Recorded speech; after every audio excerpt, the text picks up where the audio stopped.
অভিমানী হওয়াটাই মেয়েদের ধর্ম। সৃষ্টিকর্তা নিজেই তাদের অভিমানী রূপে পৃথিবীতে পাঠিয়েছেন।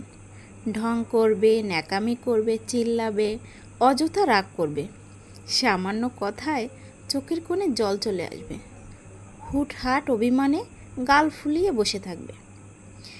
এই মোহনীয় দৃশ্য সামলে ভালোবেসে আগলে রাখতে পারলেই আপনি প্রকৃত পুরুষ।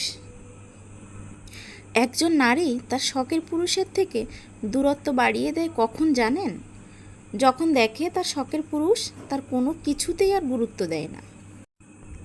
যে মানুষটা তোমাকে কাঁদতে দেখে ঘুমিয়ে পড়তে পারে, সেই মানুষটা তোমাকে হারিয়ে কখনোই কিন্তু কাঁদবে না।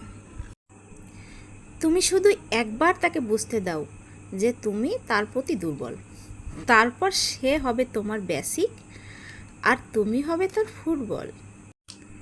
আপনি কার জন্য কি করেছেন সেই হিসাব কেউ রাখবে না। কি করেননি সেই হিসাবটা সবাই ভালোভাবে রাখতে জানে। মনে রাখবেন, কলিজার টুকরা মানুষগুলোই এক সময় কলিজা ছিঁড়ে নিয়ে যায়।